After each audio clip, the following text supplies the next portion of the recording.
Please read this disclaimer in its entirety.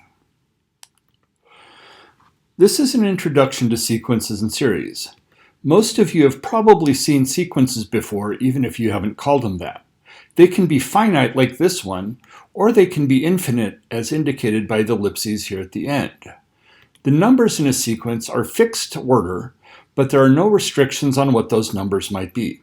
They can be integers like these, or they may be rational, real, or even complex.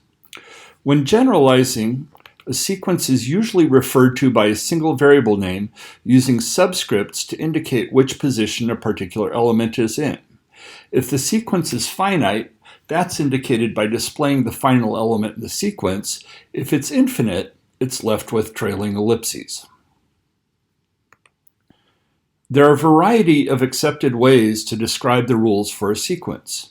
The easiest to use is a definition that is based on the position of the sequence denoted by the subscript n. In this case, the first element would have n equals 1 and its value would be twice that. The second and third values would be calculated similarly. This develops the idea that a sequence can be thought of as a function with the domain of natural numbers. Sometimes it's easier to call the first position something that isn't one. For this rule, the starting number needs to be augmented to allow for later subtraction. It would be easier if we let the first term be a0 and increased from there. Then the rule would look like this. Note that because n is not starting at 1, the values for which it is valid are explicitly included in the rule. Sequences can also be defined recursively. Recursive means that you define new terms based on previous terms. In this case, each term is simply 3 greater than the previous term. The definition would involve defining a starting point and then a rule based on previous terms.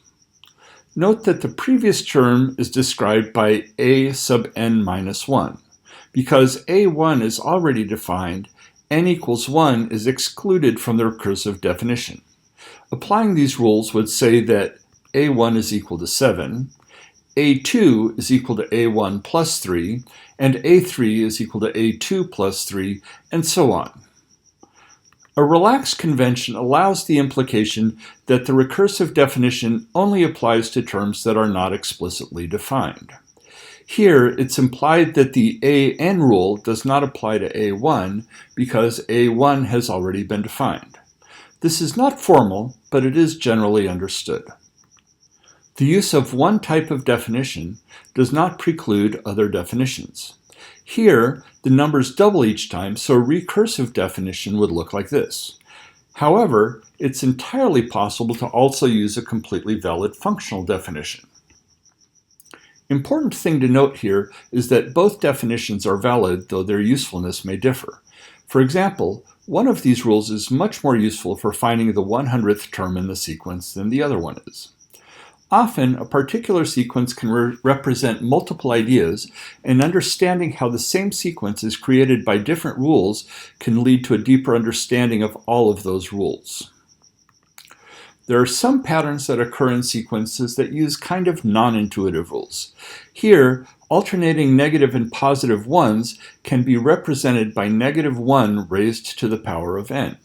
When n is even, the value is positive. When n is odd, the value will be negative. A sequence starting with a positive is also achievable just by incrementing n by 1. This can then be multiplied into other patterns. Learn to recognize -1 raised to an exponent as a way of alternating signs in a sequence. At this point, you have an idea what a sequence of numbers is. Sometimes you may want to know the sum of a sequence. This is called a series. In particular, this is a finite series, which could also be called the partial sum of the first 9 natural numbers. If there are finite series, it stands to reason that there are also infinite series. It may seem counterintuitive, but it is very possible for an infinite series to have a finite sum. To facilitate communicating about series, the idea of summation notation will be introduced. The capital Greek letter sigma is used for this, as sigma represents sum. It uses an index, which is below the sigma, along with the starting value, which is also known as the lower bound.